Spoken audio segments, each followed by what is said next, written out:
Bonjour chers amis internautes, bienvenue sur cette émission spéciale interactive sur la pandémie du nouveau coronavirus. Je m'appelle Koy Guahinga, je suis le responsable de l'équipe numérique ici à VOA Afrique. Je suis connecté depuis Washington DC, la capitale fédérale des États-Unis d'Amérique. L'objectif de cette émission, c'est d'essayer d'éclaircir un maximum de zones d'ombre et nous allons le faire en répondant à vos questions en direct ici même. Voici les règles du jeu. Pour participer, pour que vous puissiez poser vos questions ou faire votre commentaire, il y a un lien qui a été posté en commentaire, dans le fil des commentaires. Vous cliquez sur ce lien et ça vous donne l'opportunité d'entrer en studio avec nous ici. Il faut deux règles. Premièrement, activez votre caméra et deuxièmement, activez aussi le micro. Si vous ne le faites pas, on ne pourra pas vous voir, on ne pourra pas vous entendre.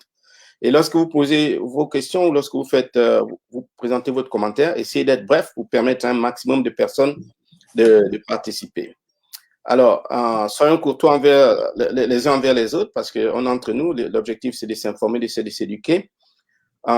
Donc, cette émission spéciale va se faire en deux parties. La première partie, nous allons diffuser une portion préenregistrée avec mes collègues Jacques Aristide et Mohamedou Humfa. Ça a été enregistré la semaine dernière. Ça va durer à peu près 30 minutes. Après les 30 minutes, on va passer au direct interactif avec trois experts en santé publique que je vais présenter le moment venu.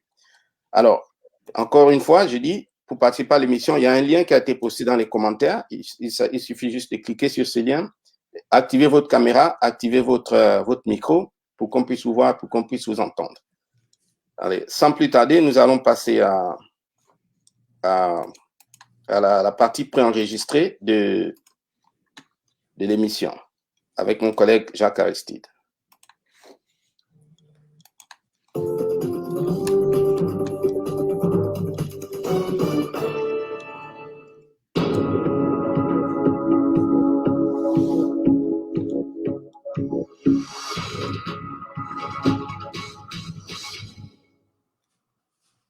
Après plus d'un an de pandémie, la question qui taraude toute la planète, quand cela va-t-il enfin s'arrêter? Madame, mademoiselle, monsieur, bienvenue dans Le Monde aujourd'hui, numéro spécial Covid-19 du studio 51 de la Voix de l'Amérique à Washington.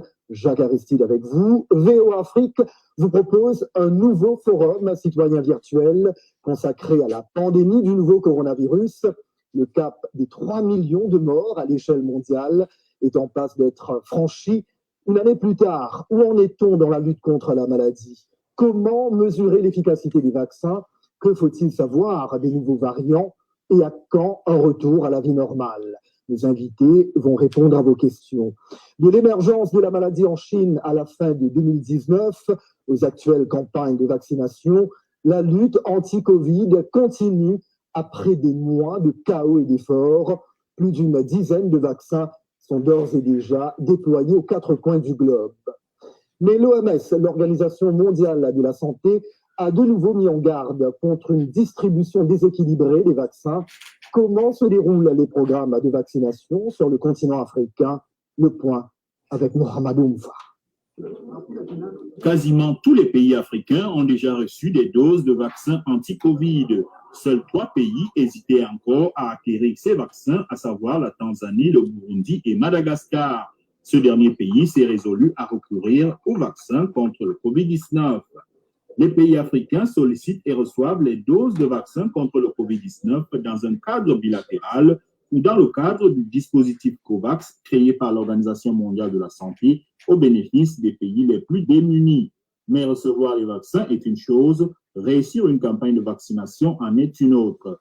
Il faut dire que sur le continent, la méfiance vis-à-vis de ces vaccins reste notable. Ce qui implique les gens, ça, n'ont pas testé pendant au moins 2 ou 3 ans, mais tout juste 9 mois, 1 an maximum. C'est ça qui implique les gens, ça. C'est pourquoi la majeure partie de la population sénégalaise, ils sont un peu sceptiques, quoi. Dans un continent relativement épargné par la pandémie, en comparaison avec l'Europe, l'Asie et les Amériques, l'hésitation à se faire vacciner peut faire sens, d'autant plus que des théories complotistes se font persistantes contre ces vaccins venus d'ailleurs. C'est pourquoi les autorités intensifient la sensibilisation. Des responsables n'hésitent pas à montrer l'exemple et donner des garanties. Mon ministère a mené toutes les études scientifiques pour vérifier l'efficacité du vaccin qui a été confirmée à 79%. Pour l'OMS, la stratégie qui implique les leaders locaux et d'opinion est indispensable pour lever les doutes et susciter l'adhésion de la population à la vaccination. En plus de convaincre les populations à se faire vacciner, les autorités sanitaires doivent faire face à d'énormes défis logistiques. Les vaccins doivent être conservés à de très faibles températures et parvenir à divers centres de vaccination. Il est assez difficile de déplacer les vaccins, même aux États-Unis, et de les garder au froid. Et dans beaucoup de nos pays où il y a beaucoup de zones rurales, vous n'avez pas le type d'électricité qu'il faut pour cela. La présence de certains variants du virus pose aussi le problème de l'efficacité de ces vaccins. En Afrique du Sud, les autorités ont dû suspendre l'utilisation du vaccin d'AstraZeneca, dont elle avait acquis 1 million de doses après qu'une étude a montré que ce vaccin n'était pas efficace contre le variant dit sud-africain. La vaccination contre le COVID-19 n'est donc pas une mince affaire. Cependant, de nombreux experts rappellent que ces vaccins restent l'un des principaux moyens de retourner à une vie normale, alors qu'une deuxième vague de la pandémie contamine tous les continents. Il est l'heure maintenant d'accueillir notre panel d'experts, des invités qui nous rejoignent tous via Skype. Docteur Dorothée Akoko Kindé-Gazard, ancienne ministre de la Santé du Bénin, chef des laboratoires de microbiologie et d'hématologie du Centre national hospitalier et universitaire de Cotonou, également présidente de la Société africaine de parasitologie. Docteur Marim Baga, médecin spécialiste de santé publique, basé ici même, dans la capitale américaine. Docteur Sona Konaté, médecin épidémiologiste au département de la santé du comté de Prince-Georges, dans l'État américain du Maryland. Elle nous rejoint de la ville de Chevelly. Et le docteur Roger Etoa, spécialiste de santé publique au Cameroun. Il intervient depuis Douala. D'emblée, faisons un tour de table rapide. En Afrique, comme ailleurs dans le monde, plus d'1 an de pandémie, de chamboulement dans nos vies, de tragédies au quotidien. Brièvement, quel bilan faites-vous de cette crise sanitaire sans précédent? Je commence par vous, docteur Dorothée Kindé-Gazard. Bonjour, je salue tous les auditeurs. Et ma première impression, c'est que la situation ne fait que s'aggraver. On avait eu un virus, mais maintenant on a une dizaine de variants avec des mutations et beaucoup d'interrogations existent encore quant à la physiopathologie de la maladie, quant à, je dirais, la thérapeutique, le traitement. Et maintenant, nous avons des vaccins que nous allons déployer dans nos pays africains également. Mais quelle est la durée d'immunité que ces vaccins confèrent? Encore des incertitudes. Est-ce que nos pays peuvent acheter est-ce que nos pays peuvent vacciner toute la population ciblée? Encore des incertitudes. On va essayer de répondre à cette question tout à l'heure. Marim Baga. Rapidement, bilan, si on peut parler d'un bilan, 130 millions d'infectés, dont 2,8 millions de morts, presque 3 000.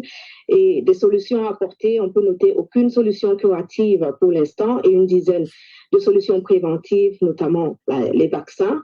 Et malgré ça, nous sommes toujours dans l'incertitude avec de multiples variants, mais également la virulence de ces variants qui amène certains pays européens aujourd'hui à reconfiner leur population. Donc, nous pouvons dire incertitude quant à la solution définitive, mais également quant à la symptomatologie que présentent les nouveaux variants. Donc, même question, Roger Etoa, en 2 mots.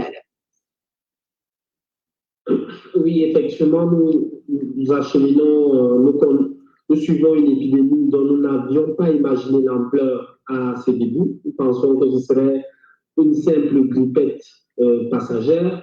Et nous voilà avec des millions de morts entre les bras. Et l'Afrique semble également très impactée à l'image du monde. et cette crise qui n'est plus seulement une crise sanitaire, mais qui est également devenue une crise économique, une crise sociale, une crise culturelle, une crise multiviscérale qui touche l'humanité dans ses fondements. Et le pire, c'est qu'on semble être dans l'impasse avec des solutions qui sont encore assez floues pour l'avenir. Et vous, docteur Konaté, votre bilan, rapidement. Bonjour à tout le monde, bonjour à nos auditeurs, bonjour à tout le panel. Mon bilan, c'est qu'il y a quelques mois, il y a peut-être un an, nous étions là sur ce même plateau et nous avions beaucoup d'inconnus. Et là, on peut se mettre à citer tous les problèmes comme mes prédécesseurs l'ont dit, tous sont valides bien sûr. Et là, je crois que nous avons fait un petit pas en avant, malgré qu'il y a beaucoup d'inconnus. Donc, mes 3 points principaux sont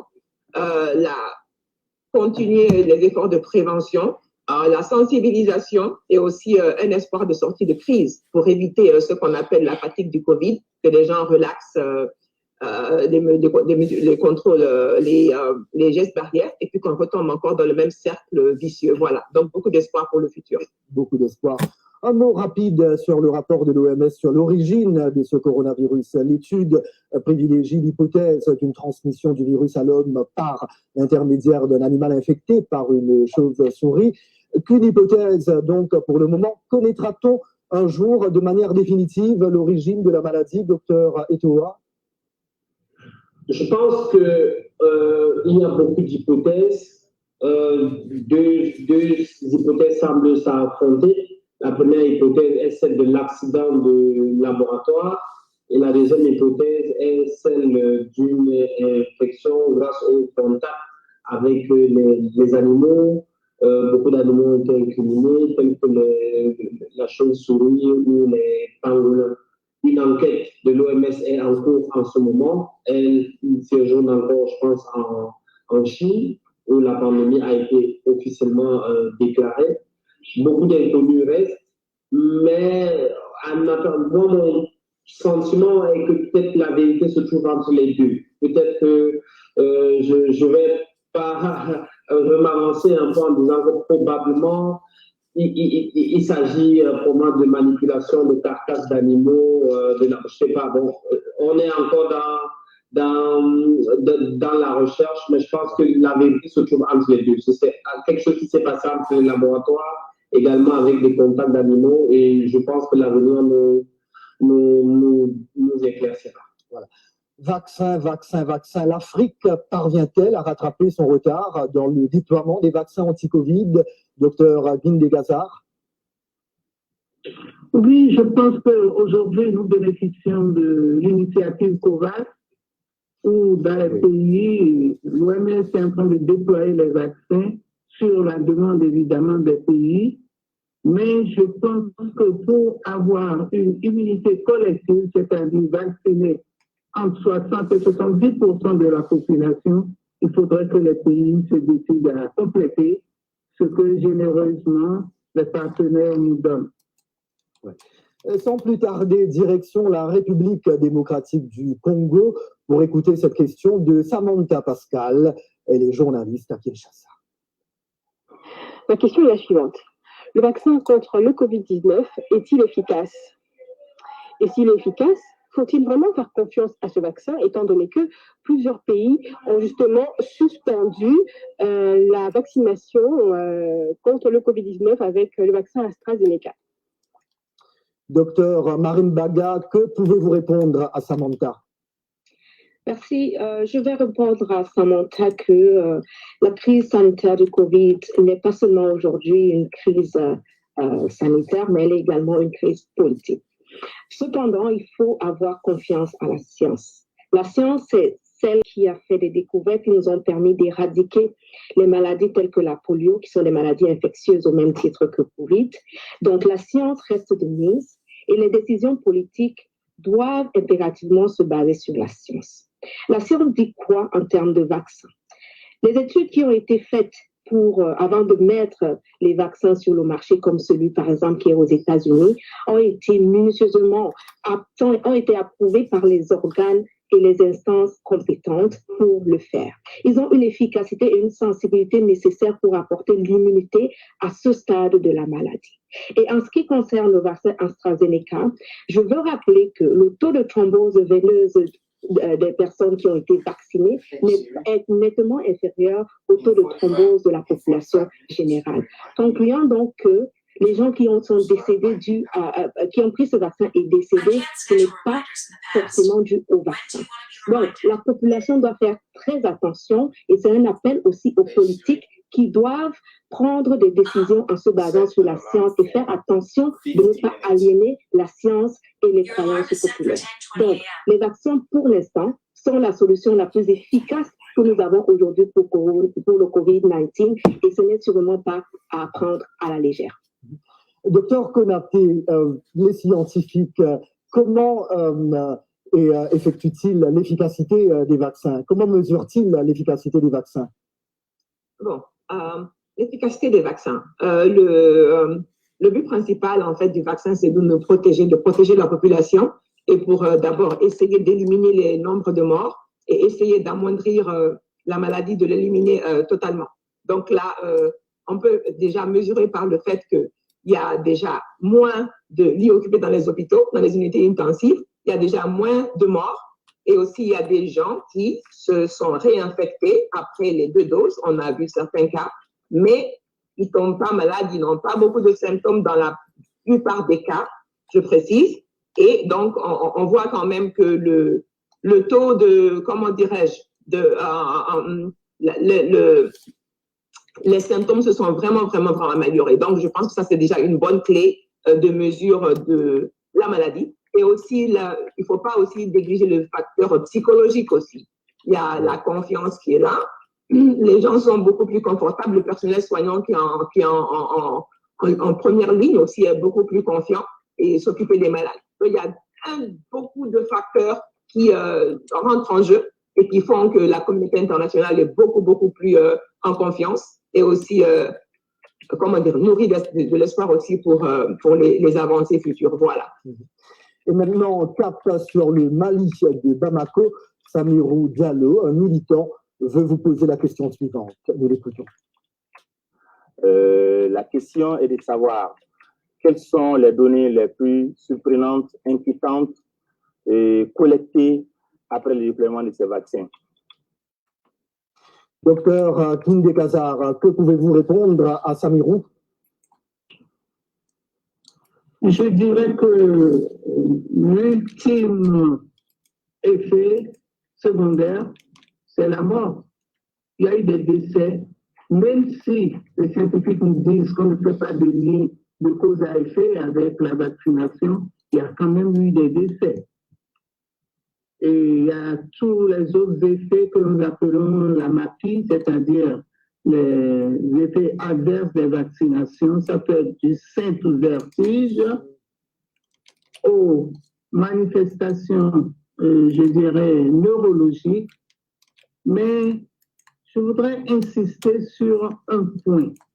C'est parce que la communication est libéralisée aujourd'hui qu'on entend parler de ces effets secondaires. Tous les vaccins qu'on a administrés en termes de santé publique ont toujours eu des effets secondaires.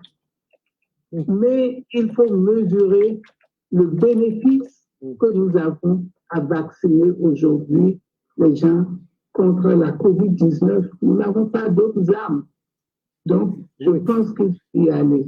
Justement, docteur, ce qui nous amène à parler du vaccin AstraZeneca qui continue de faire couler beaucoup d'encre, beaucoup d'inquiétudes après de graves problèmes sanguins, mais aucune preuve d'un danger spécifique, il faut le préciser, nous disent de nombreux chercheurs.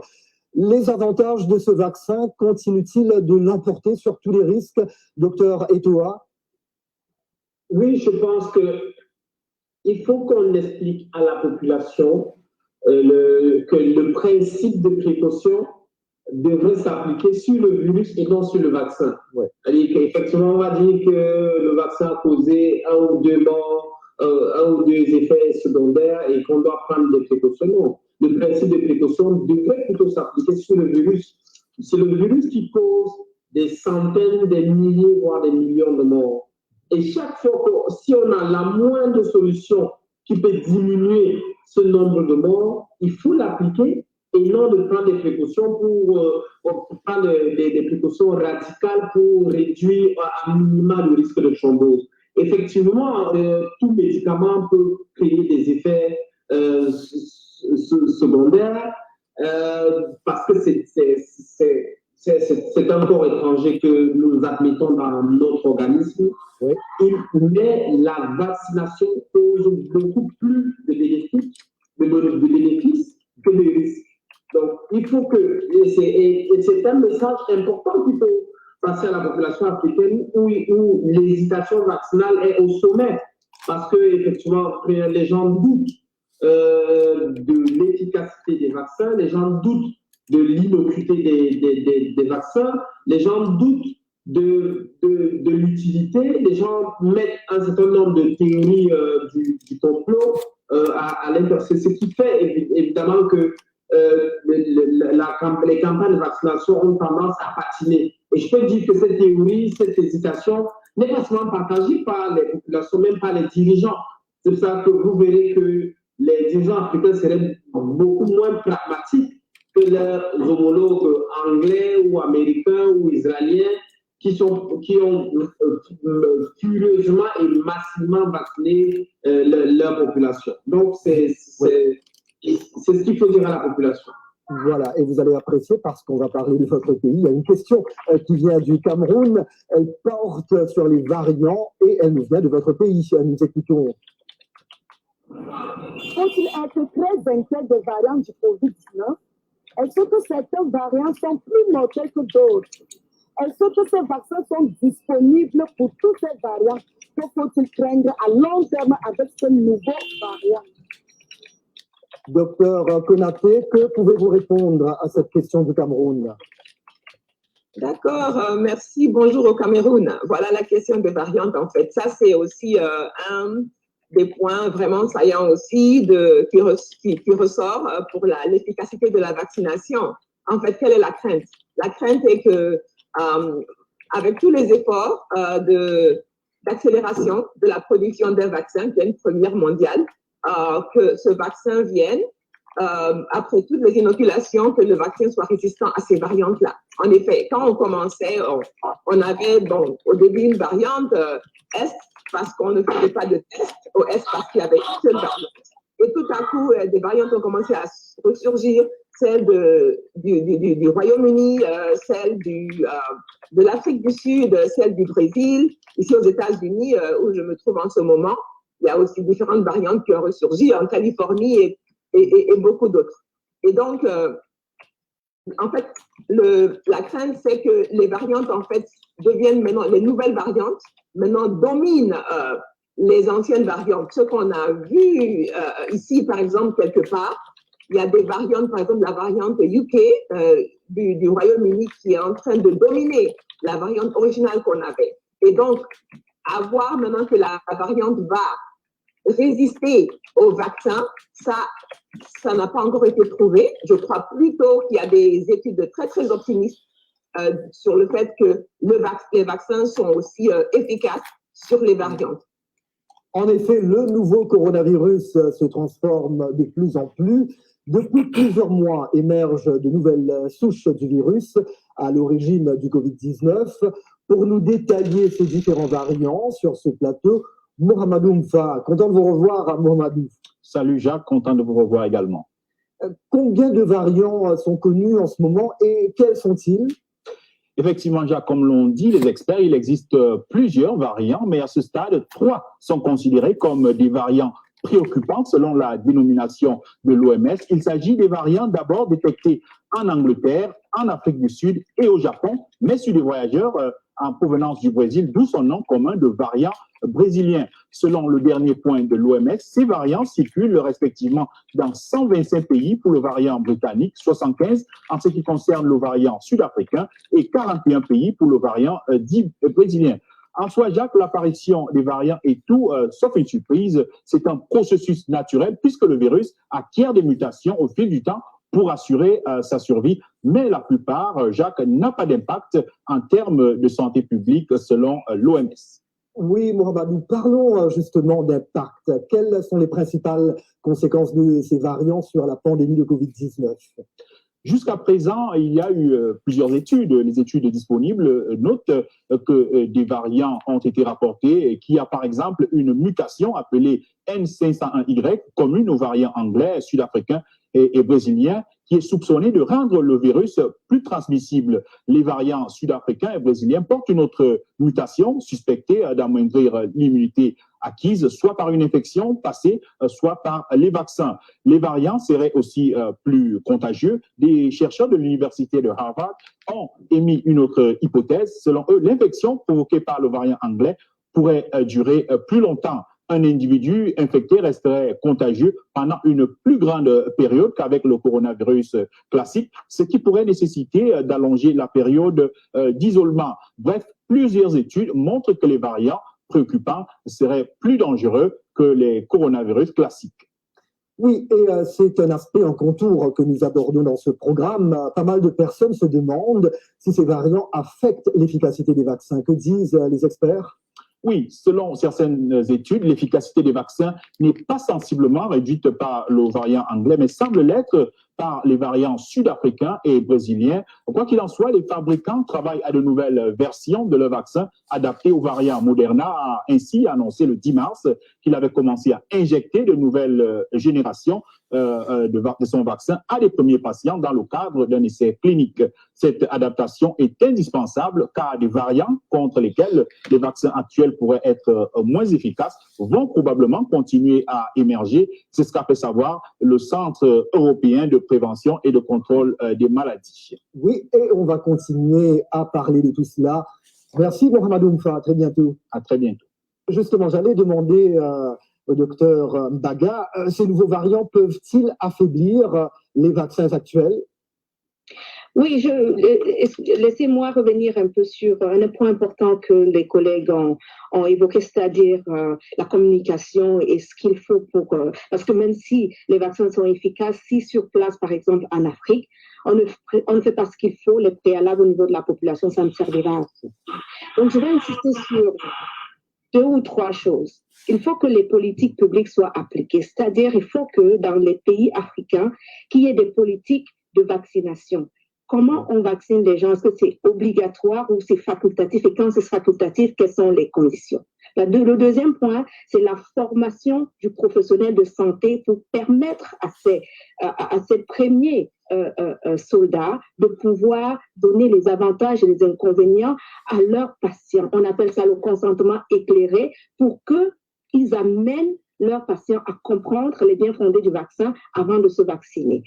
Et maintenant, pour répondre à votre question, est-ce que la vaccination pourra être diminuée avec les nouveaux variants? Comme la collègue a dit, nous avons l'humilité dans la communauté scientifique de reconnaître que cette maladie est dynamique dans le temps. Ce qui est vrai aujourd'hui ne le sera pas forcément. Et ça fait partie de la communication dans nos pays qui doit prévaloir.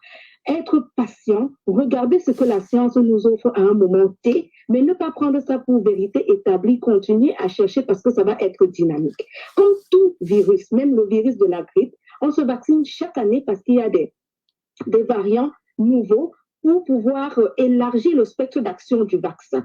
Cependant, le vaccin que nous avons aujourd'hui, il est indéniable que dans la grande famille des COVID, il peut être efficace ou alors il est efficace à un certain niveau. Donc, il va continuer à être efficace sur les autres variants, mais pas à 100%. Et la collègue le disait tout à l'heure, ceux qui sont vaccinés aujourd'hui peuvent encore attraper la maladie, mais la symptomatologie sera beaucoup moins virulente que celui qui n'est pas vacciné. Ça montre déjà qu'ils sont efficaces sur la grande famille des coronavirus, mais les variants, on va améliorer le vaccin au fur et à mesure, comme ça se fait déjà avec le vaccin de la grippe, qui, je dois le rappeler, change chaque année et c'est vers là que nous nous acheminons.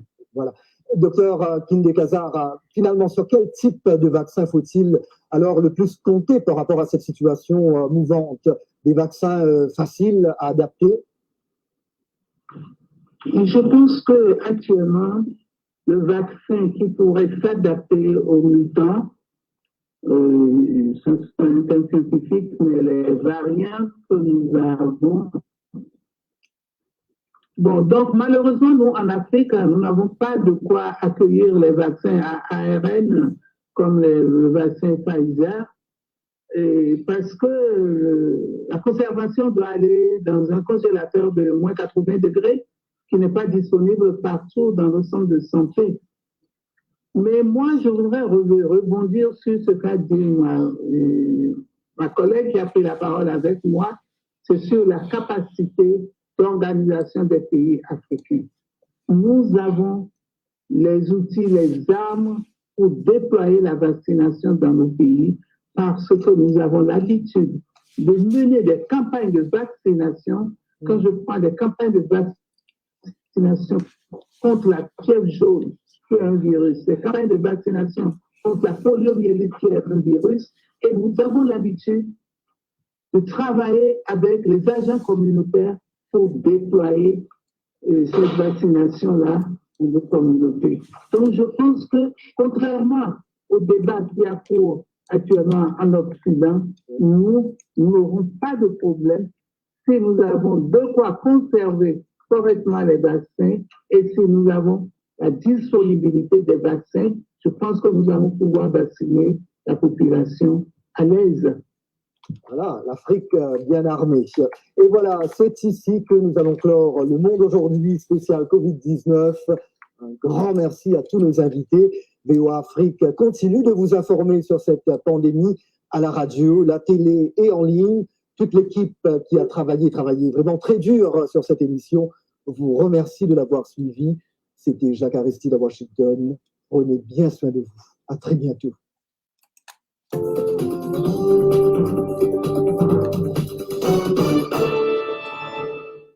Merci, chers amis internautes.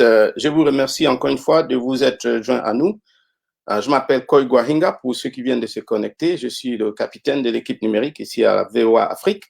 Avec nous sur ce plateau, nous avons 3 experts de la santé publique et je vais activer leur micro à l'instant même.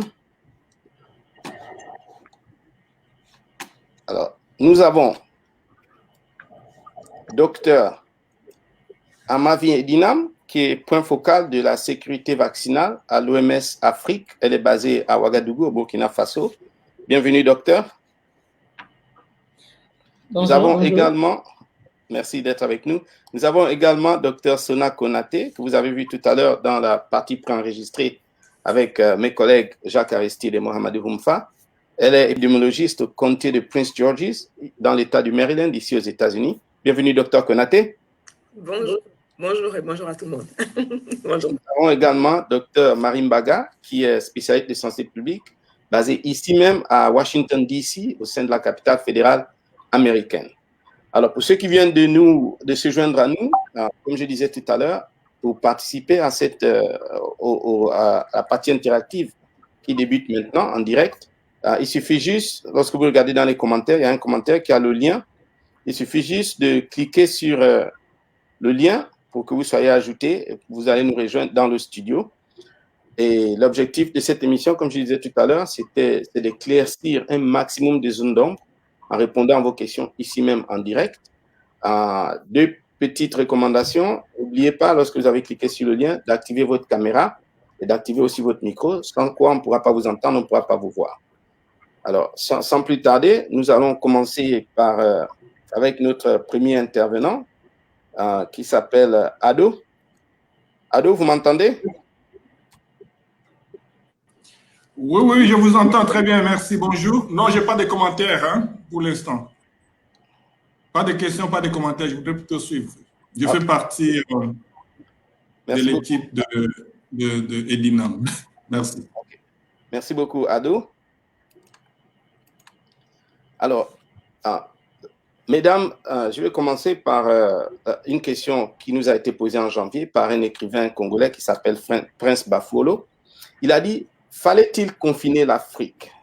Il a fustigé ce qu'on appelle une riposte copier-coller. Essentiellement, de son point de vue, les pays africains ont copié les ripostes qu'ils ont observées, qui marchent peut-être dans un certain contexte culturel, la distanciation physique, le confinement, qui ne répondent pas forcément au mode de vie qui existe en Afrique, notamment un aspect beaucoup plus communautaire de la société, où il n'est pas, il est en fait très commun de voir dans un foyer plusieurs générations, du grand-père jusqu'aux petits-enfants, et où, sur le plan économique, l'essentiel de l'activité économique se passe dans l'informel, à savoir, c'est aujourd'hui même que je sors de ma maison pour gagner ce qui va me permettre de vivre en ce jour.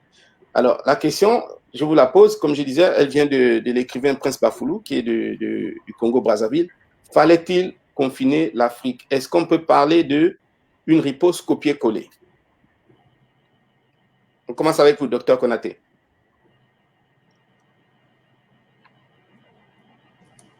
Voilà, merci pour la question. Merci aussi à l'écrivain Bafoulou de la RDC. Je dirais qu'en effet, le confinement a fait du mal à beaucoup de pays, ce qu'on dit, des pays à revenus vraiment à nos pays qui n'ont pas les moyens des grandes puissances. Pourquoi? Parce que comme vous l'avez dit, c'est l'informel qui prime.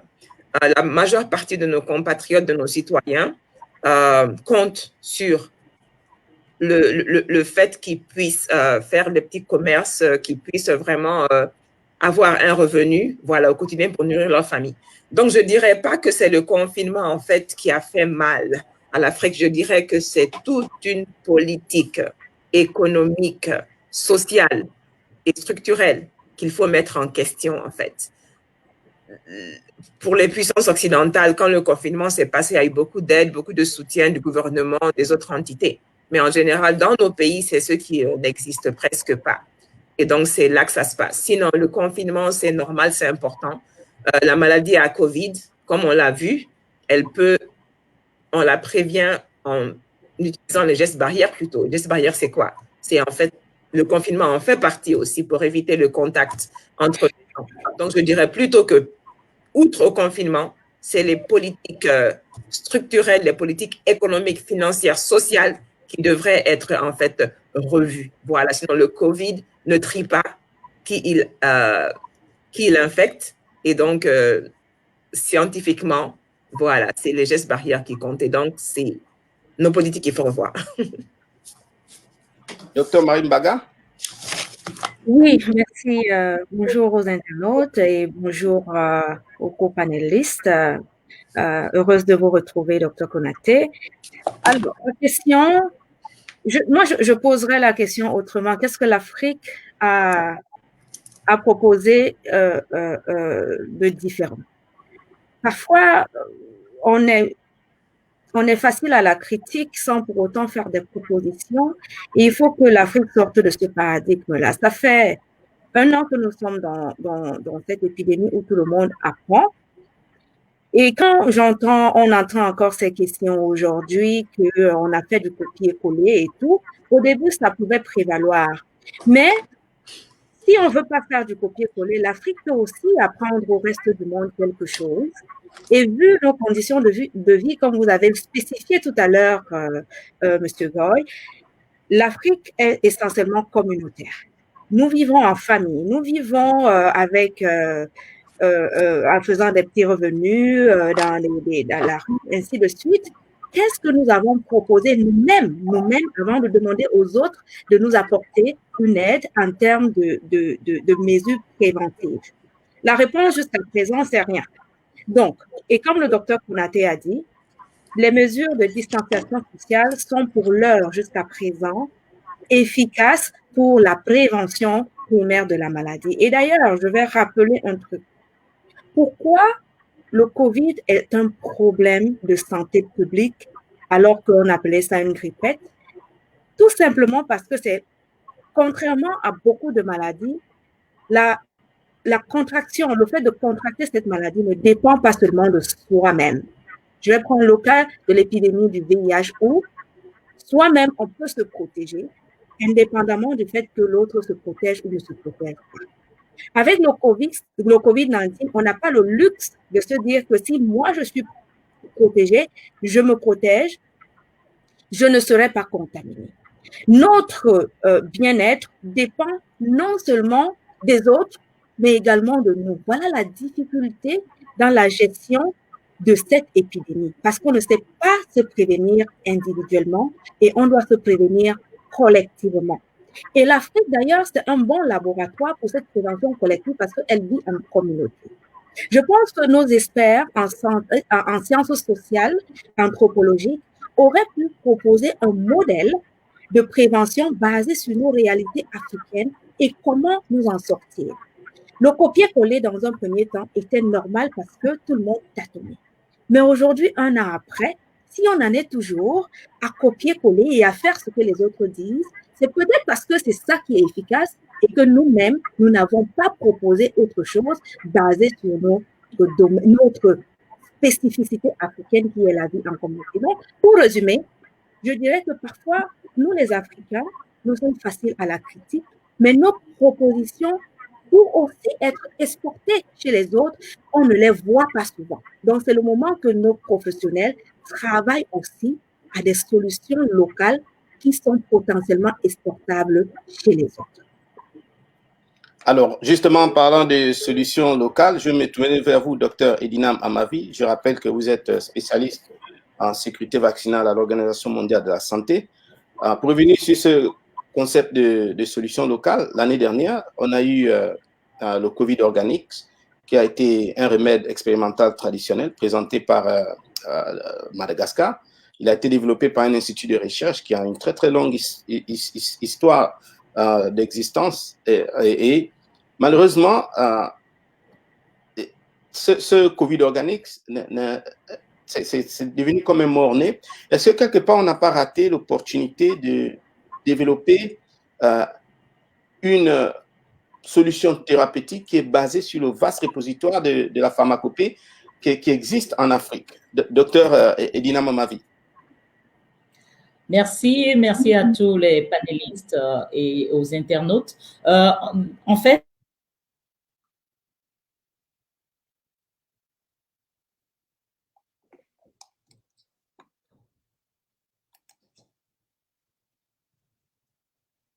je pense que, comme l'a dit mon prédécesseur, le Covid nous a appris beaucoup de savoir si on n'avait pas confiné très tôt, est-ce que l'Afrique aurait eu si peu de cas et de décès? C'est la question qu'on aurait pu se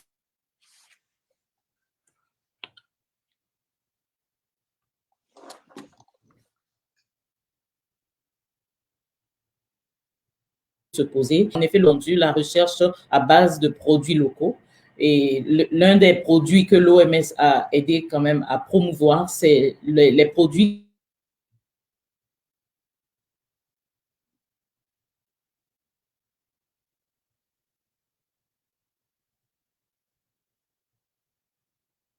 qui...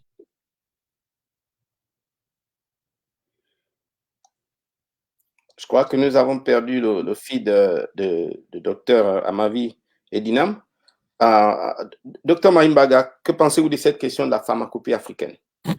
C'est une question très intéressante qui me permet d'ailleurs de continuer sur la lancée à laquelle j'étais précédemment. Vous savez, nous avons écumé les plateaux de télévision en début de cette émission en parlant des solutions locales africaines et le Covid Organics était l'un des exemples. Vous avez dit mort-né, probablement, mais au moins, le président de Madagascar, l'OMS et tout ce pays, ils ont eu le mérite d'avoir essayé, d'avoir promu et aussi d'avoir voulu exporter cette solution au monde. Vous savez, la recherche fondamentale commence par une idée. Alors, la recherche fondamentale commence par une idée. Une idée qui se met sur le papier, on émet les hypothèses scientifiques et on va faire des recherches maintenant pour essayer de prouver ces hypothèses ou de les infirmer. De ce point de vue, Madagascar a eu un flair, ils ont poussé cette recherche-là ils sont arrivés à des conclusions qui, aujourd'hui, quand on dit mort-né, on comprend tout de suite que ces conclusions tendent vers ce que ça n'avait pas, comment je veux dire, l'effet escompté au départ. Cependant, ils ont eu le mérite d'avoir fait de ça une opportunité nationale pour participer à la recherche thérapeutique de cette épidémie. Maintenant, est-ce que l'Afrique a raté le coche? Nous sommes encore en pleine pandémie d'ailleurs. C'est dynamique. Et l'Afrique est frappée aujourd'hui par ce qu'on appelle une troisième vague qui est plus ou moins importante dans certains pays. Moi, en tant que spécialiste professionnel de santé publique, j'ai toujours dit, l'Afrique a un repositoire de patients dans les hôpitaux. L'Afrique peut faire une étude propre à elle. Aujourd'hui, on peut même encore faire une étude rétrospective et prospective pour voir, pas seulement pour avoir une innovation, mais pour voir l'impact qu'a eu Covid en termes de clinique, de symptomatologie. Est-ce que ça a été différent? De thérapeutique, qu'est-ce que l'Afrique a apporté avec des solutions locales, les médicaments de grammaire ainsi, et même les études sociologiques pour que notre empreinte soit marquée et potentiellement exportable. Parce que figurez-vous, parfois les gens pensent que la recherche, il s'agit de faire quelque chose d'extraordinaire seulement, c'est-à-dire sortir avec la dernière innovation à la pointe. Mais non, la science se nourrit d'expérience. Et l'Afrique aujourd'hui doit pouvoir nous faire vivre, partager cette expérience-là du point de vue clinique d'une part, thérapeutique d'une autre part et sociale carrément, parce que comme le docteur Konaté le disait tout à l'heure, la crise de Covid, la pandémie Covid n'atteint pas seulement le côté santé publique, mais également économique. Comment ça a impacté la population économiquement, les petits métiers, ainsi de suite. Et de cette expérience-là, nous pourrons mieux nous préparer pour d'autres pandémies. On n'a pas encore raté le coche pour ne pas monopoliser la parole, mais il faut qu'on s'active et qu'on arrête d'être que dans les palabres. Il faut actuellement faire des études et les publier pour que le monde sache ce que le Covid a fait pour l'Afrique. Et les études qui sont déjà faites au niveau de l'Afrique doivent être advertised better pour que le monde sache que l'Afrique a eu sa spécificité dans cette pandémie et on peut aussi apprendre de l'Afrique. Docteur Lina, à mon avis, on revient vers vous avec cette question de Covid organique et la grande thématique d'une solution basée sur la pharmacopée africaine. Merci. L'Organisation mondiale de la santé a renforcé donc ce laboratoire de Madagascar ainsi que d'autres laboratoires dans différents pays d'Afrique et a émis quand même des guides pour aider les chercheurs africains, les détenteurs de la pharmacopée africaine à la codifier, à l'exploiter au mieux. Dans la riposte à la pandémie Covid, un seul moyen n'a pas suffi. Bien entendu, nous avons vu que le moyen qui a marché le plus jusqu'à présent, ça a été les mesures barrières et qui ont permis de sauver énormément de vies. Certains pays ont choisi d'aller avec Covid Organics, mais encore une fois, retenez que nous avons vu un seul moyen ne peut pas suffire à gérer cette pandémie et nous sommes contents d'apprendre que les pays qui ont mis en place ce moyen thérapeutique au départ ont tous mis aussi en place les mesures barrières ainsi que la vaccination maintenant qu'elle est disponible pour tous les pays. L'OMS a mis en place un programme de solidarité, d'essai de solidarité et vraiment tous les pays étaient bienvenus pour proposer, toutes les équipes de chercheurs étaient bienvenues pour proposer des solutions, mais tout ce qui est demandé, c'est de pouvoir entrer dans des modèles d'études qui permettent de démontrer l'efficacité des moyens que l'on propose. Et une des raisons pour lesquelles l'efficacité des vaccins ayant été démontré, ces vaccins sont déployés à grande échelle pour aider à prendre en charge, à riposter, à maîtriser la vitesse de propagation de cette épidémie et surtout les effets délétères sur la santé individuelle et collective. Alors, merci. Et vous voyez, je viens de projeter juste sur l'écran une question d'un auditeur, d'un internaute. Il s'agit d'Augustin Peter Kankonde. Alors, sa question est vraiment une question simple. Comment se protéger ses proches contre la maladie COVID-19? Avec vous, Dr Marimbaga. Oui, bien sûr. Bonjour Augustin. Comme je le disais précédemment, malheureusement, nous sommes face à une maladie où la protection individuelle a une efficacité réduite, contrairement à d'autres maladies où si on se protège, on est sûr. Il s'agit d'une protection collective au niveau sociétal. Mais ça ne veut pas dire qu'avec le niveau, vous ne pouvez rien faire.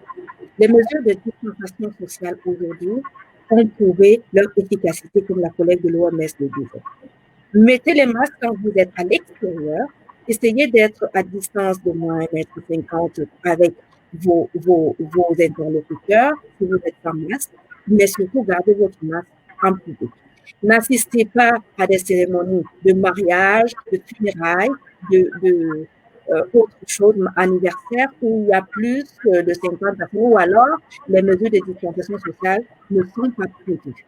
Donc, faites ça au maximum, sans oublier la sensibilisation autour de vous. Parce que vous savez, M. Augustin, malheureusement, en Afrique aujourd'hui, beaucoup de gens ne croient toujours pas que le COVID-19 est une réalité, c'est une maladie. Les gens pensent que c'est des théories de conspiration où les autres ont créé et puis ils veulent infecter les autres. Donc, continuez la sensibilisation à votre niveau et portez le masque, distanciation sociale. Mais, dernière recommandation, si dans votre pays, votre gouvernement a déjà mis en place un système de vaccination, je vous encouragerai à prendre attache avec vos autorités locales pour que vous sachiez davantage afin de vous vacciner, vous et votre famille. Parce que comme la collègue de l'OMS le disait encore, à ce jour, on ne sait pas ce qui se passera demain. La vaccination a fait ses preuves au moins au niveau des expérimentations qui ont été faites et c'est l'une des mesures aujourd'hui qui prévient contre la maladie. Voilà ce que je pourrais vous dire, M. Augustin. Protégez-vous, si possible, vaccinez-vous également. Merci beaucoup, Dr Mbaga. Pour vous, Dr Elina Mamavi de l'OMS, voici une question de Déborah. Elle veut savoir comment expliquer que certaines personnes qui étaient déjà vaccinées ont pu être réinfectées. Merci. La vaccination contre la COVID particulièrement, elle est essentiellement pour éviter les formes graves de la maladie. Lorsque l'on vaccine, en fait, c'est basé sur le principe que on vous montre ce à quoi votre organisme va reconnaître le virus, de sorte que le jour où le vrai virus va se présenter, votre organisme n'a pas de retard à lutter contre ce vrai virus. Et donc, c'est basé sur la mémoire, l'acquisition de la mémoire de comment on reconnaît le virus. Et si l'organisme répond tôt, les organes ne seront pas détruits avant que l'organisme ait eu le temps de contrer le virus. Donc, la vaccination n'a pas pour but d'empêcher catégoriquement que l'on s'infecte, mais si éventuellement on s'infectait, que l'on ne fasse pas de forme grave. Parce que dans la COVID-19, comme dans les maladies qui progressent aussi rapidement et qui sont mortelles, c'est le grand problème en santé publique est que, le personnel de santé est très à risque. Imaginez qu'on soit dans un pays où une infection de ce genre arrive et tout le personnel de santé se contamine dès les premiers cas et qu'on a beaucoup de docteurs qui décèdent ou qui sont malades. Cela veut dire que les simples cas de palu et des autres maladies aussi sont à risque de peser sur la population. Imaginez ce que Covid a fait, surtout dans les pays occidentaux où tous les lits d'hôpitaux étaient occupés et par Covid, et il fallait choisir quel patient laisser vivre, quel patient de quel patient ne pas s'occuper très près. Et pour éviter tout cela, il a été un peu impératif de mettre en place la vaccination. Et la vaccination est justement pour limiter le taux d'occupation des hôpitaux, pour permettre à proposer donc une offre de santé à la population pour que les gens continuent de se soigner sereinement et que la COVID ne se répande pas à une si grande vitesse, causant beaucoup de décès et beaucoup de malades.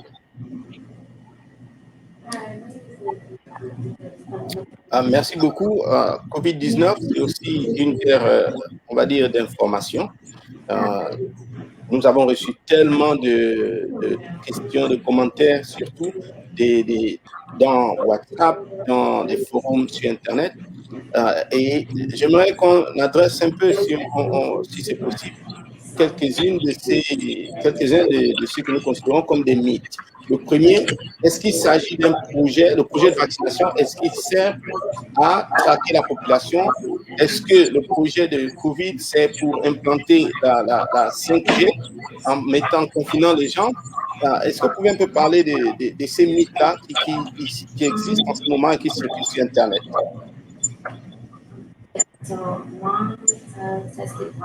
Docteur Sona, voilà.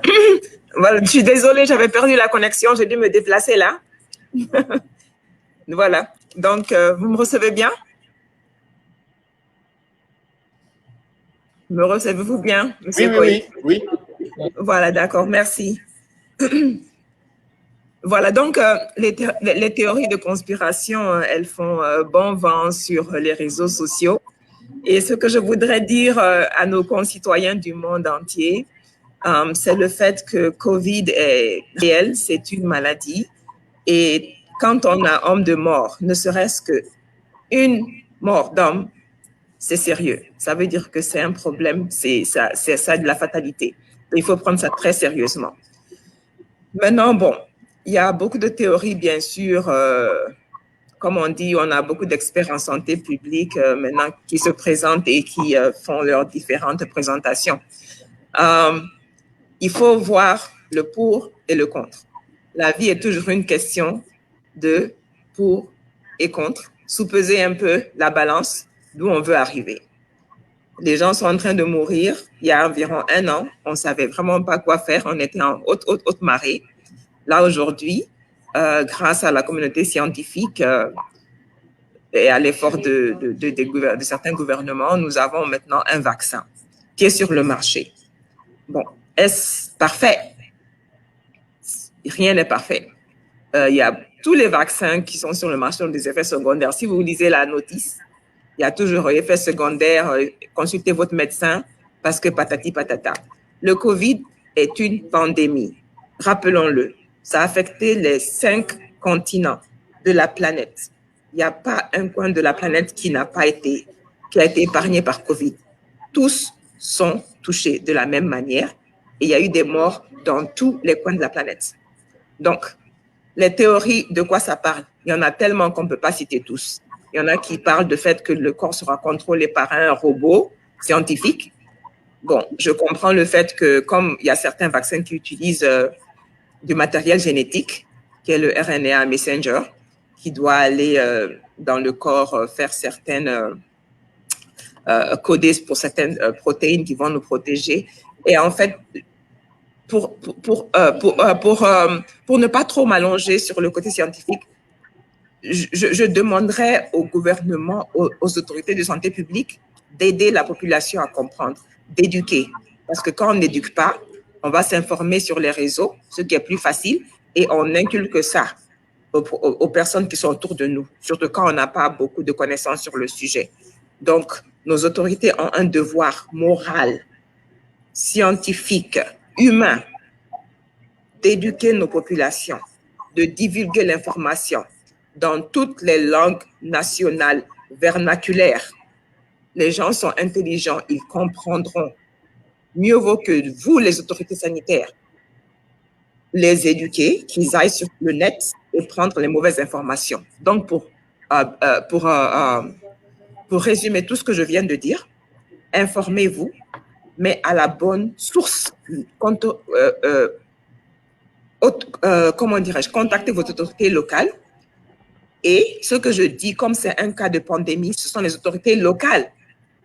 Ce sont elles qui ont la responsabilité, nous, la communauté de santé publique, d'aller vers le public et de leur divulguer la bonne information qui va faire qu'il y aura moins de ragots, il y aura moins de fake news, et là, la population sera aussi rassurée en ce qui concerne de prendre le vaccin et aussi mettre fin à toutes ces théories de conspiration qui sont souvent pas du tout fondées. Merci, Dr Konaté. Nous avons une internaute qui nous rejoint. Il s'agit de Virginie. Bonjour, madame. Présentez-vous et dites-nous d'où vous êtes connectée. Bonjour, je vous appelle depuis Douala, Cameroun. Et j'ai une question toute simple, en fait. J'aimerais savoir si c'est possible à l'avenir de développer un vaccin qui pourra combattre toutes les variants possibles du Covid, en fait. Est-ce une possibilité? Et le deuxième volet de ma question, c'est aussi de savoir si éventuellement on peut faire des vaccinations massives en Afrique et délivrer les carnets verts également aux Africains pour qu'ils puissent voyager, etc., etc. Merci. Docteur Edina Mamavi, s'il vous plaît.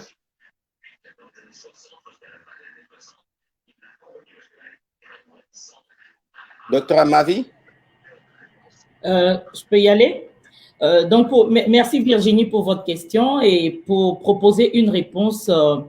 La décision de vacciner la population est un choix que les systèmes, les gouvernants font. Il y a des stratégies qui sont proposées par l'OMS et vraiment, quasiment tous les pays africains ont déjà fait le projet de vacciner, effectivement.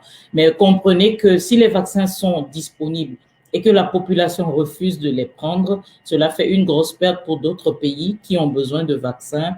Et donc, vraiment, il faut que nous, les populations africaines également, nous puissions collaborer avec les autorités, parce que lorsque beaucoup de messages de conspiration circulent et que les autorités ont pris les dispositions pour apporter la vaccination et que les vaccinateurs sont agressés et autres là, il faut que les autorités puissent réviser un peu de stratégie. Voilà pourquoi peut-être dans certains pays, la vaccination a pris du retard à commencer, mais sinon, elle a commencé dans les pays africains. Renseignez-vous pour voir, comme je le disais tantôt, les populations les plus à risque sont les premières vaccinées et progressivement, on atteint toute la population. Bon, à la question de savoir est-ce qu'on peut développer un vaccin contre tous les variants, ce n'est pas possible en médecine humaine. Enfin, en science, ce n'est pas possible en science parce que la production de variants, comme le disait Dr Konaté, c'est une disposition du virus pour survivre. Au fur et à mesure que le virus va au contact d'un nouvel organisme, il développe, il mute et en fait, il sélectionne les mutants qui résistent le plus dans cet organisme. Et justement, le retard à vacciner est un risque à permettre que plus de variants se développent. Parce que si on a déjà fabriqué un vaccin il y a 1 an et que c'est maintenant qu'on est en train de l'utiliser, on prend du retard avec toute l'infodémie qui va avec. On attend peut-être fin 2021 avant de commencer à utiliser ce vaccin qui a été produit il y a 1 an. On a beaucoup plus de chances que de nouveaux variants soient apparus. Donc, on a le vaccin, nous avons quand même des données qui permettent de garantir que ce vaccin est sécurisé pour la population. Allons-y, vaccinons le maximum pour diminuer le nombre de personnes infectées par le virus actuellement, pour diminuer la vitesse de propagation de l'épidémie et donc la capacité du virus à produire plus de variants. Ce n'est pas le vaccin qui produit les variants. Le virus, qu'il y ait vaccin ou pas, il va produire des variants.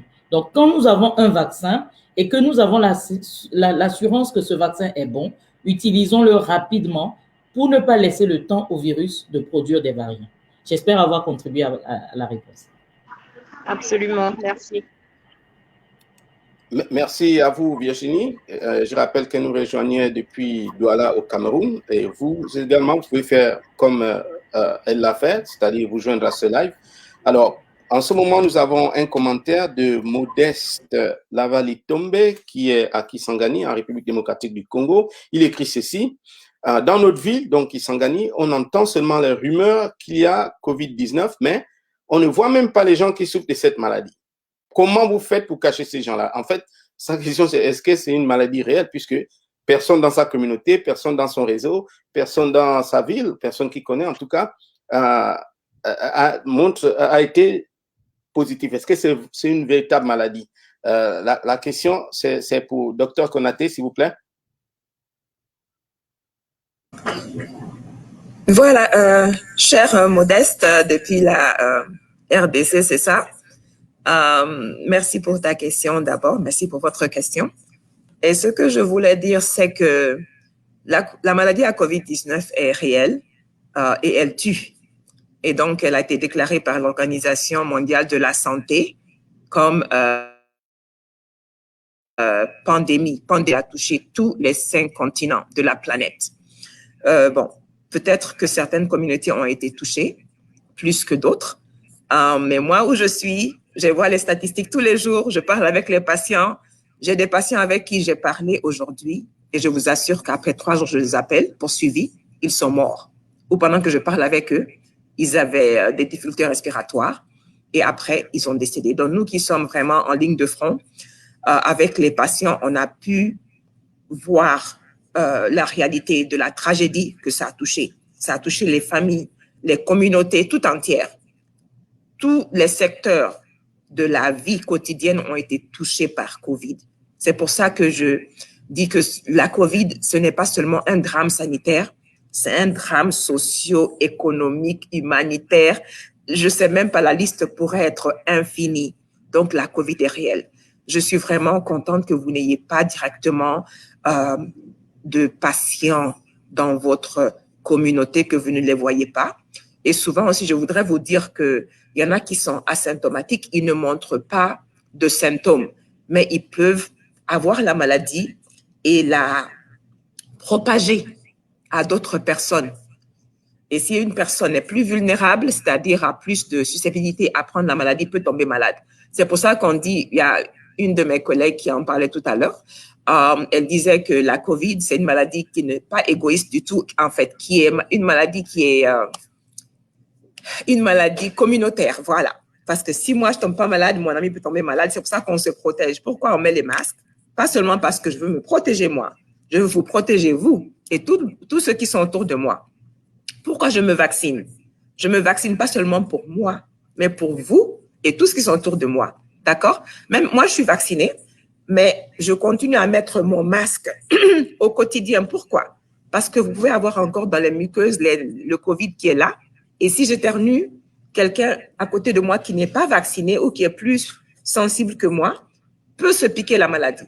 Donc, mon cher Modeste, la COVID existe. Je suis contente qu'à Kisangani, il n'y ait pas vraiment de COVID dans votre communauté, mais vous êtes citoyens du monde et à cause du COVID, nous sommes tous devenus citoyens du monde global. On ne pense pas qu'à nous seuls maintenant, on pense à tout le monde. Même si moi, je vais bien, le monde ne va pas bien, je ne vais pas bien. Donc, ensemble, on va se donner la main et vraiment s'assurer que nous soyons au chevet de tout ce qui ne va pas bien pour que le monde soit bien. On pourra commencer à voyager, se déplacer, voir la famille et sans trop se soucier d'avoir des problèmes de santé ou bien de mourir aussi. Voilà, merci pour votre question. J'espère que j'ai répondu un peu à vos soucis. Merci. Merci, Dr Konaté. Voici une autre question qui vient de Joyeux. Joyeux ne précise pas d'où il est connecté, mais sa question est à savoir combien coûte une piqûre de vaccin. J'en profite pour essayer un peu d'élargir sur la problématique qui existe en ce moment.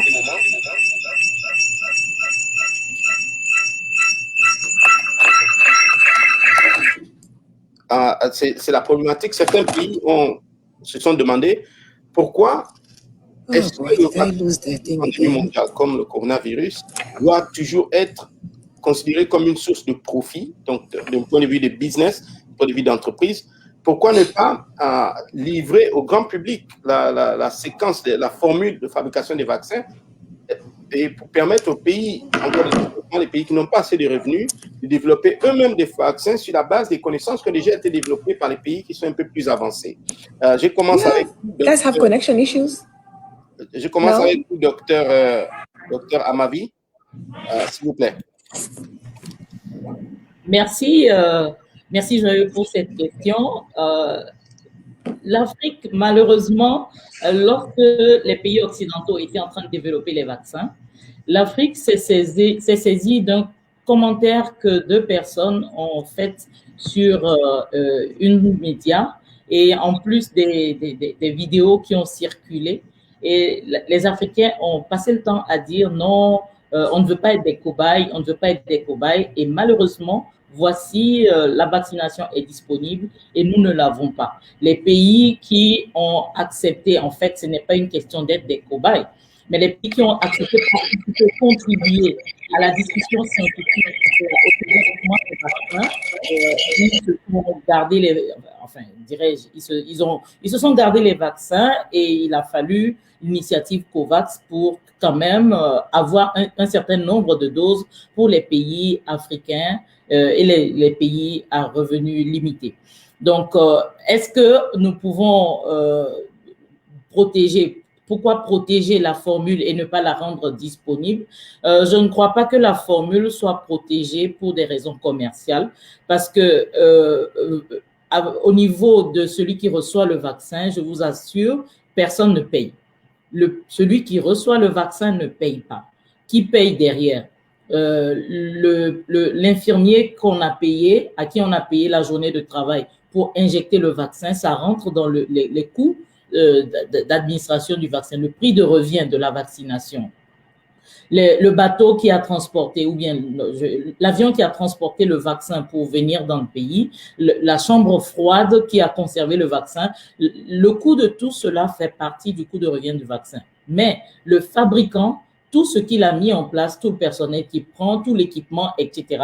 Je pense que si l'équipement était disponible en Afrique, les laboratoires africains aussi pouvaient produire le vaccin parce que, par exemple, le vaccin qui a été découvert par Oxford AstraZeneca est produit par l'Inde et la Corée du Sud. Donc, si l'Afrique aussi avait des unités de production qui ont été jugées suffisantes, l'Afrique aussi aurait, pourquoi pas, bénéficié. Mais je pense que l'Union africaine, maintenant, s'est saisie du dossier et est en train de promouvoir le fait qu'on puisse délocaliser la production de certains des vaccins dans les pays qui en ont montré la capacité par le passé à produire des vaccins.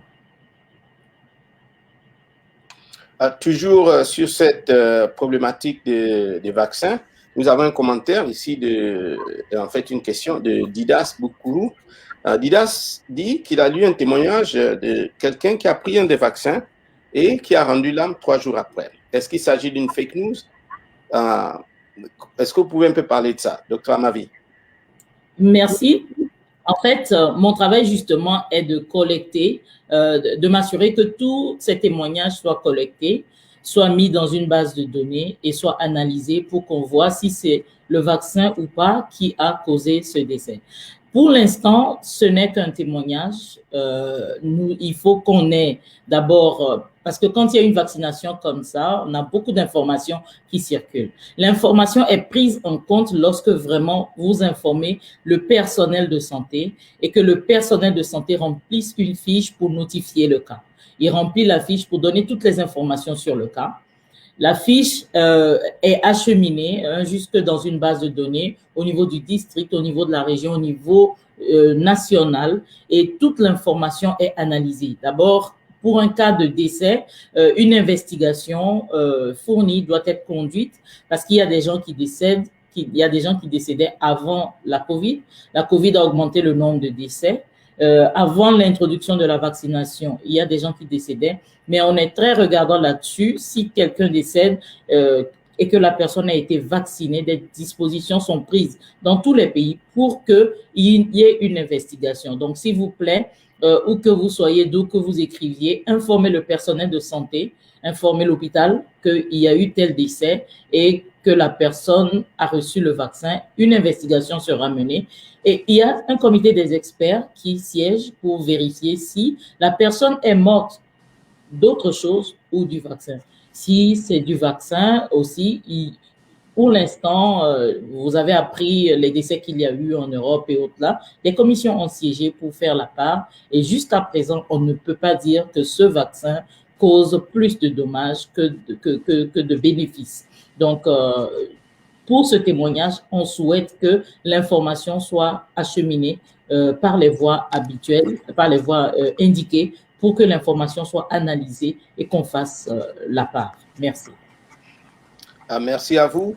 Alors, nous avons passé déjà 1 heure sur ce live. Et ça me permet donc de remercier nos auditeurs qui ont été connectés, de vous remercier, vous, Dr Marimbaga, Dr Edina Mamavi, Dr Sona Konaté, et de vous remettre la parole pour le mot de la fin. On va commencer par vous, Dr Sona Konaté.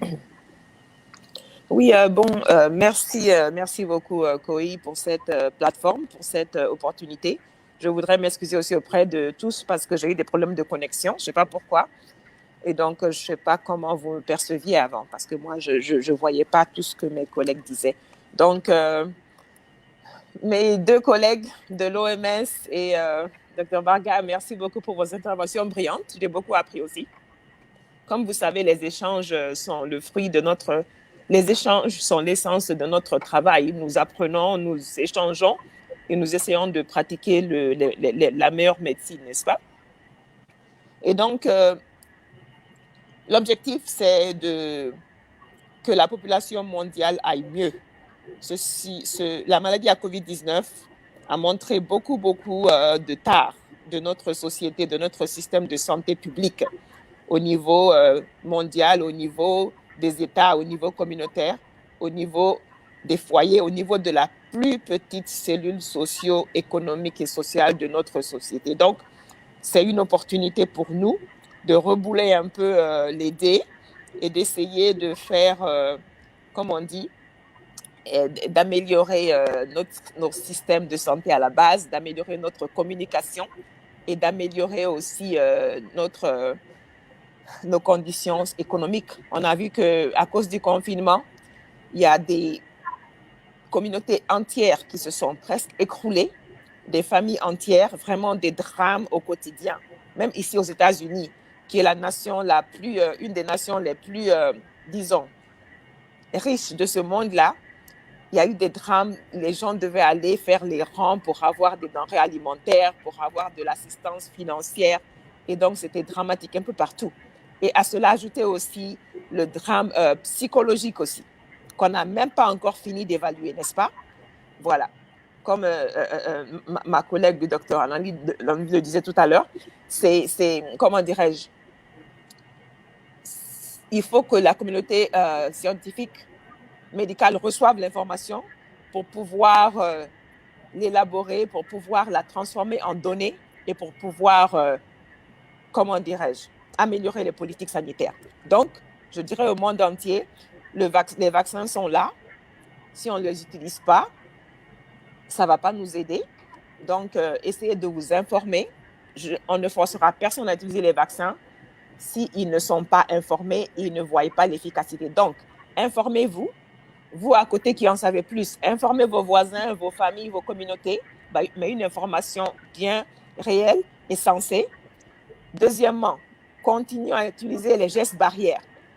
Une petite parenthèse, les gestes barrières ont permis d'éviter aussi beaucoup d'autres maladies infectieuses qu'on voyait. Genre ici, la grippe. La grippe tuait beaucoup de gens ici, mais cette année, on a vu qu'il y avait très peu de cas de grippe. La rougeole, qui sont les maladies vraiment très agressives, très infectieuses. Toutes ces maladies-là ont diminué à cause des gestes barrières et de l'hygiène aussi. Donc, continuons à être vigilants. Et voilà. Et espérons que le monde ira mieux. Voilà. Merci pour la plateforme. Merci, Kohi. Et merci à toutes mes 2 panélistes, Dr Edina et Dr Baga. Ça fait un plaisir de converser avec vous. Bon vent à toutes là-bas. Merci, Dr Konaté. À vous, Dr Edina Mamavi, le mot de la fin. Merci. Je voudrais déjà dire que est-ce que l'Afrique est un terrain d'expérimentation des vaccins? Non. Permettez-moi de vous dire, de vous donner cette anecdote. Autrefois, en Afrique, on ne pouvait pas dire combien d'enfants une famille a. Lorsque vous demandez à quelqu'un combien d'enfants il a, il n'était pas en mesure de vous le dire tant que les épidémies de rougeole, les épidémies de polio, etc., n'ont pas décimé. Donc, ce qui fait que les Africains faisaient beaucoup d'enfants en se disant que si j'en fais 25 et qu'il en mourrait 8, au moins je peux compter que j'ai 17 enfants. Et on connaît beaucoup de familles où les enfants n'arrivaient pas à un certain âge, ils mouraient beaucoup. Et c'est grâce à la vaccination qu'aujourd'hui, les familles africaines peuvent se dire, j'ai 5 enfants, j'ai eu 5 enfants et je vois les 5 enfants grandir, ce n'est pas à moi d'enterrer mes enfants. Donc, la vaccination est le plus grand succès de la médecine moderne. Et si les gens se sont tournés vers les vaccins lorsque l'épidémie à coronavirus est apparue dans le monde, ce n'est pas juste sur un coup de tête, c'est parce que l'on le sait, la vaccination a permis d'éradiquer la variole, la vaccination a permis de réduire les décès liés à la rougeole, la vaccination aujourd'hui permet de réduire les décès liés au paludisme, et la vaccination évite aujourd'hui qu'on ait des enfants paralysés par la poliomyélite et que sais-je encore. Et donc, si aujourd'hui en Afrique, nous sommes conscients de cela, nous avons pratiqué la vaccination. Beaucoup de gens ont été sauvés à cause du vaccin anti-tuberculose. Beaucoup de gens sont sauvés de la paralysie à cause du vaccin anti-poliomyélite. Et que la COVID fait des morts tout autour de nous. Il y a des familles pour lesquelles les gens au début disaient non, la COVID est une conspiration. Mais quand ils ont perdu des gens à cause de la COVID, ils se sont rendus compte que c'est une réalité. Et nous souhaitons vraiment qu'il n'y ait plus de situations de ce genre où nous allons enterrer nos chers, nos bien-aimés à cause de la COVID. Voilà pourquoi l'OMS a lutté quand même pour que les pays africains également bénéficient de la vaccination. Nous voyons les pays qui ont très tôt vacciné, aujourd'hui ils sont libres de sortir, de vaquer à leurs activités économiques et de continuer à vivre. Donc plus vite nous allons nous faire vacciner, nous allons protéger ceux qui sont autour de nous ainsi que nous-mêmes. Nous allons très vite retrouver une activité normale. Et comme je le disais tantôt, si nous traînons à nous faire vacciner, nous donnons l'occasion au virus de continuer ses mutations. Faisons-nous vacciner pour que le virus soit très rapidement ralenti et voire éliminé. Et est-ce que nous aurons des événements indésirables si nous nous faisons vacciner? Il y a des gens qui auront des maux de tête, il y a des gens qui auront de la fièvre, c'est normal. Chaque fois que l'on prend une substance étrangère à l'organisme, il y a une réaction. Notre organisme va réagir à cette substance étrangère. Cela va se manifester par la fièvre, des céphalées, etc. Quel que soit ce que vous avez comme effet indésirable, rapportez-vous au centre de santé. Faites notifier le cas. Ce n'est pas un problème parce que plus tôt vous allez faire notifier le cas, on vous donnera le traitement qu'il faut. Parfois, il n'y a même pas besoin de traitement pour mieux se porter. Par contre, nous avons besoin de la vaccination pour rapidement éliminer la COVID-19 de l'Afrique. Je vous remercie. Merci, Dr Edina Mamavi. Je rappelle que vous êtes avec l'OMS. Vous êtes basé à Ouagadougou, au Burkina Faso. À vous, Dr Marimbaga, pour le mot de la fin, s'il vous plaît. Oui, merci. Je vais profiter pour revenir sur certains points des questions posées, notamment la théorie de conspiration, qui je trouve il est important de spécifier certaines choses aux populations africaines qui continuent de croire à cette théorie. L'Afrique, heureusement d'ailleurs, aujourd'hui est l'un des continents les moins touchés par le COVID-19, heureusement. Et donc, la vaccination, et quand les vaccins sont sortis, l'offre est très peu pour une demande qui est énorme. Des pays comme Israël ont commandé leur vaccin même avant que le vaccin ne soit disponible, pour dire à quel point la demande est énorme pour une offre qui est inférieure. C'est pourquoi je précise cela.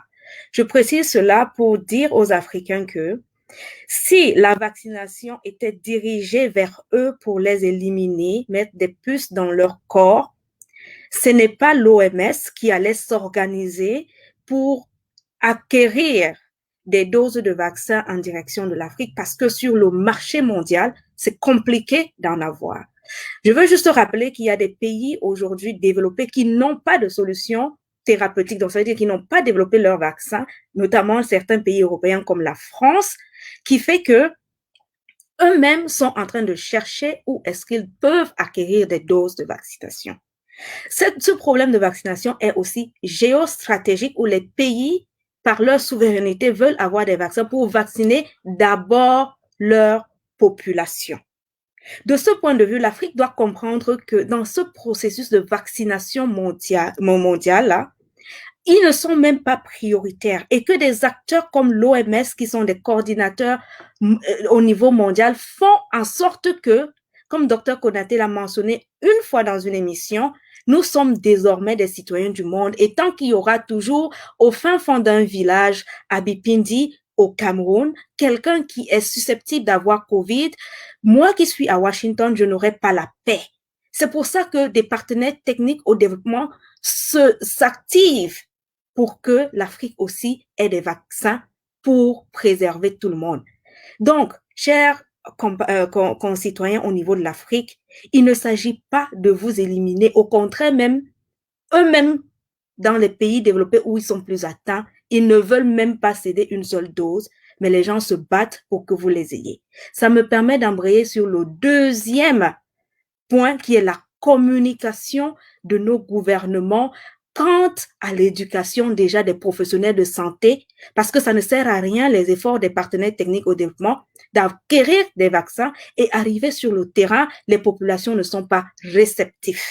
Nos gouvernements doivent s'engager à éduquer d'abord les personnels de santé pour pouvoir donner ce qu'on appelle le consentement éclairé aux patients, c'est-à-dire leur donner les biens fondés d'une part du vaccin et d'autre part les effets secondaires pour amener ces populations à se vacciner. N'oubliez pas que le personnel de santé, comme Dr Amavi le disait tout à l'heure, est en première ligne et les premiers avocats de la cause vaccinale. Si eux-mêmes ne sont pas bien éduqués dans le bien fondé de cette solution, ils ne pourront pas transmettre aux patients qui eux-mêmes, les patients, pourront transmettre après à leur famille et à leur communauté. L'éducation au niveau des personnels de santé est clé. La communication communautaire, comme on a vu par le passé avec d'autres infections comme la VIH, la polio et d'autres vaccinations, doit également reprendre, ce réseau doit également reprendre parce que les communautés sont sceptiques et tant qu'ils sont sceptiques, les efforts en amont ne serviront à rien et ces doses de vaccination seront probablement jetées. Donc nos gouvernements doivent absolument mettre l'accent sur la communication et l'éducation des citoyens. Et pour finir, la prévention. La prévention individuelle se complique parce que ça ne dépend pas de vous, chers concitoyens. Elle dépend aussi des vôtres, de ceux qui vous entourent. Donc, il est impératif que quand vous mettez votre masque et vous respectez les mesures de distanciation sociale et que vous soyez aussi un acteur du plaidoyer de la prévention à travers des mesures de distanciation sociale. Merci aux copanélistes, ça m'a fait énormément plaisir d'échanger avec vous aujourd'hui pour encore une fois participer à la sensibilisation globale pour que cette épidémie, nous en sortions et surtout pour que l'Afrique arrête de finalement penser que il s'agit du problème des autres. Parce que je reprends Dr Konaté, excusez-moi, je vais vous aller faire un droit d'auteur sur cette phrase. Tant qu'un citoyen au fin fond je vais dire quoi, de Yopougon ou alors de Yoff à Dakar ne sera pas prévenu, nous ici à Washington DC ou vous là-bas à Ouagadougou ou au niveau du comté de Prince George, vous ne serez pas en paix. Donc, nous tous, nous sommes dans le même sac. Préservons-nous. Merci. Merci beaucoup, Dr Marimbaga. Et voilà, chers amis internautes, c'était la première partie de notre émission spéciale consacrée au coronavirus, un an après que cette maladie a été déclarée une pandémie mondiale. Nous avions ici, durant ce direct, Dr Marimbaga qui vient de parler, spécialiste de santé publique basé ici à Washington, D.C., la capitale fédérale américaine. Nous avions aussi Dr Sona Konaté, qui est épidémiologiste au comté de Prince George's dans l'État de Maryland, ici aussi aux États-Unis. Et nous avions Dr Amavi Edinam, qui est point focal de la sécurité vaccinale à l'Organisation mondiale de la santé, l'OMS, Elle est basée à Ouagadougou, au Burkina Faso. Je dirais également un grand merci à mes collègues Jacques Aristide et Mohamedou Houmfa qui ont géré cette première partie. Comme j'ai dit tout à l'heure, il s'agit justement de la première partie. La deuxième partie aura lieu la semaine prochaine. Donc, je vous dis un grand merci et je vous invite à partager ce live parce que en tant que gestionnaire de ce compte Facebook, je peux vous dire que le nombre de personnes qui regardent en direct est généralement inférieur au nombre de personnes qui regardent après l'événement pour des raisons de calendrier et autres. Donc, n'hésitez pas à partager. Ça peut sauver une vie. OK? Je m'appelle Koy Gwahinga. Je suis journaliste à VOA Afrique. Et je vous dis merci et à bientôt. Au revoir. Merci à tous. Au revoir. Au revoir. Merci, au revoir.